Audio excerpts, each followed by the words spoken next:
अस्सलामुअलैकुम व्यूअर्स, कैसे हैं आप सब। आई होप कि आप सब ठीक होंगे। आज हम पढ़ रहे हैं इरिगेटिव वर्ब, फ्रेजल वर्ब और रिफ्लेक्सिव वर्ब।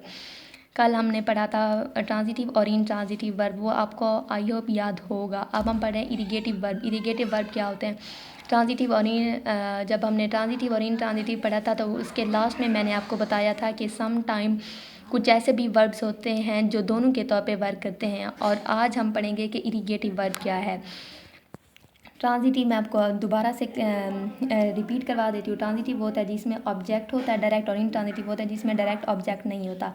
कुछ वर्ड्स अगेन मैं बता रही हूँ, कुछ वर्ड्स वो होते हैं जो ट्रांजिटिव और इंट्रांजिटिव दोनों के तौर पे वर्क करते हैं, और ये वो वाले वर्ब जो दोनों के तौर पे वर्क करते हैं उन्हें हम इरिगेटिव वर्ब्स कहते हैं। अब हम देखते हैं कि इरिगेटिव वर्ब्स किस तरह के होते हैं और वो किस तरह से इस्तेमाल होते हैं। एग्जाम्पल देख लेते हैं। The bus left early in the morning, बस सुबह चली गई थी। यहाँ पे हमारे पास बस एज अ नाउन वर्क कर रहा है। लेफ्ट हमारे पास वर्ब है जो कि इंट्रांजिटिव वर्ब है, और अर्ली इन द मॉर्निंग ये हमें टाइम बताया गया कि वो किस टाइम गई थी। बस सुबह में चली गई थी।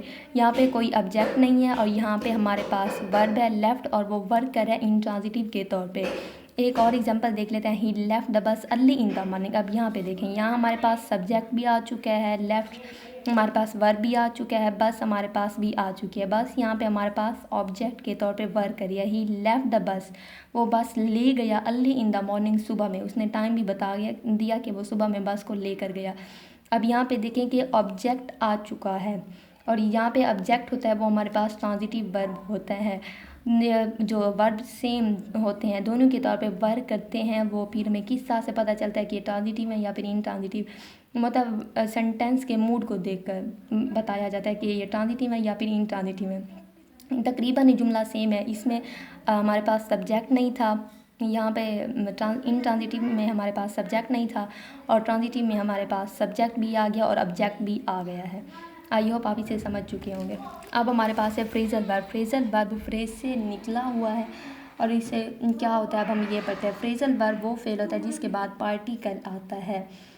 पार्टिकल हमारे पास क्या होता है वो मैं आपको बताती हूँ। अब हमने पार्ट्स ऑफ स्पीच पढ़े थे, उसमें adverb, verb, conjunction, interjection, noun, pronoun वगैरह आ गया था। पार्टिकल वो वर्ड्स होता है जो पार्ट्स ऑफ स्पीच की कैटेगरी में नहीं आता।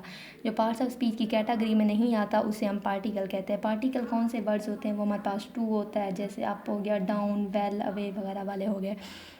और ये जो फ्रेजल वर्ब होते हैं ये हमारा प्रीपोजिशन या फिर एडवर्ब के बाद इस्तेमाल होते हैं। देख लेते हैं किस तरह से। Phrasal verb is followed by particle. The particle could be a preposition और adverb. It creates a meaning totally different from that of the original verb। जो हमारे पास फ्रेजल वर्ब होते हैं प्रीपोजिशन या फिर एडवर्ब की जगह लेते हैं। प्रीपोजिशन हमारे पास ऑन, एट, दिस, दैट वगैरह था, और एडवर्ब होता वो था जो वर्ब के मीनिंग में इजाफा करे। अब फ्रेजल वर्ब हमारे किसी वर्ब या किसी प्रीपोजिशन या फिर एडवर्ब पर मुश्तमिल होते हैं। और फ्रेजल वर्ब की सबसे इम्पॉर्टेंट बात ये है कि जहाँ पे ये इस्तेमाल होंगे, जो असल वर्ब था, ओरिजिनल वर्ब था, उसके मीनिंग को बिल्कुल ही चेंज कर लेते हैं। किस तरह से वो हम देख लेते हैं। She has got a job, उसने जॉब हासिल कर ली। यहाँ पे गॉट वर्क कर रहा है हमारे पास ऑब्टेन के लिए। ऑब्टेन होता है हासिल, गॉट अब यहाँ पे हमें मीनिंग दे रहा है ऑब्टेन की। और एग्जांपल देख ले, she get up early in the morning. जब यहाँ पे गेट अप लगाया, गेट यहाँ हमारे पास वर्ब था गेट, गेट के साथ जब हमने एक पार्टिकल लगाया, पार्टिकल कौन सा लगाया? वो हमने अप लगाया, तो इसके मुकम्मल मीनिंग चेंज हो गए कि वो सुबह जल्दी उठती है। She get up early in the morning. वो वहाँ पे पहले हमारे पास गॉड था वर्ब, और जब इसी वर्ब के साथ हमने पार्टिकल का इजाफा किया तो इसके मुकम्मल मीनिंग चेंज हो गए। पार्टिकल वही होते हैं, फ्रेजल वर्ब वही होते हैं जो ओरिजिनल वर्ब के मीनिंग को चेंज कर देते हैं। वो फिर किसी प्रीपोजिशन या फिर एडवर्ब पर मुश्तमिल होते हैं।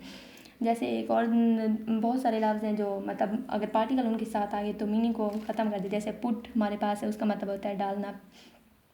लेकिन जब हम कहेंगे कि पुट ऑफ, उसके साथ कोई हमने पार्टिकल लगाया तो मीनिंग चेंज हो गया। पुट ऑफ का मतलब हो गया मुलतवी। इस तरह से बहुत सारे वर्ड्स होते हैं जिनके साथ अगर पार्टिकल आ जाए तो उनका मुकम्मल ही मीनिंग चेंज हो जाता है। वहाँ पे गॉट ऑब्टेन के लिए हो रहा था, और यहाँ पे जल्दी उठने के लिए इस्तेमाल हो रहा था। अब हम ये देखते हैं कि पार्टिकल तो मैंने आपको बता दिया कि क्या होता है। अब ये देखते हैं कि पार्टिकल सेंटेंस में कहाँ पे इस्तेमाल होता है। पार्टिकल को फेल या मफूल के बाद लगाया जाता है। फेल हमारे पास काम होता है वर्ब, और दूसरा हमारे पास क्या ऑब्जेक्ट, जिस पर काम कर रहा हो, फेल या फिर ऑब्जेक्ट के बाद इसे इस्तेमाल किया जाता है। एग्जांपल देख लेते हैं। राइट डाउन द वर्ड, अल्फाज को नीचे लिखो। डाउन हमारे पास पार्टिकल है। राइट द वर्ड डाउन, यहाँ पे इस तरह से इस्तेमाल होता है। राइट इट डाउन इस तरह से इस्तेमाल होता है, मतलब ये फिर ऑब्जेक्ट या फिर वर्ब के बाद इस्तेमाल होता है। हमारा रिफ्लेक्सिव वर्ब, रिफ्लेक्सिव प्रोनाउन भी हमने पढ़ा था। रिफ्लेक्सिव प्रोनाउन क्या था, अगेन मैं रिपीट करवा देती हूँ। रिफ्लेक्सिव सेल्फ या फिर सेल्स वाले जो सेंटेंस होते हैं उन्हें कहा जाता है। यहाँ पे रिफ्लेक्सिव वर्ब क्या होता है, डेफिनेशन देख लेते हैं। A verb that takes a reflexive pronoun as its object is a reflexive verb. यहाँ पे अब रिफ्लेक्सिव प्रोनाउन भी आ गया है। वो फेल जो किसी रिफ्लेक्सिव प्रोनाउन को बतौर मफूल इस्तेमाल करे उसे रिफ्लेक्सिव फेल कहते हैं। ये जो हमारे पास रिफ्लेक्सिव प्रोनाउन होता है, यहाँ पे रिफ्लेक्सिव वर्ब उसे एज आ ऑब्जेक्ट का इस्तेमाल करता है। एग्जांपल देख लेते हैं। Be careful you may cut your self.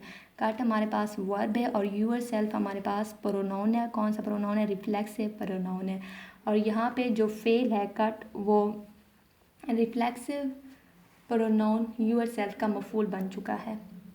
और I am teaching myself, मैं ख़ुद को सिखा रही हूँ how to play piano, piano को किस तरह से खेले। टीचिंग हमारे पास वर्ब है, माई सेल्फ रिफ्लेक्सिव प्रोनाउन है और यहाँ पे reflexive pronoun as a object verb कर रहे हैं और उसका जो एज अ रिफ्लेक्सिव वर्ब काम कर रहा है। और टीचिंग हमारे पास वर्ब है और यहाँ पे टीच हमारे पास फेल है जो जिसका मफूल रिफ्लेक्सिव माई सेल्फ है।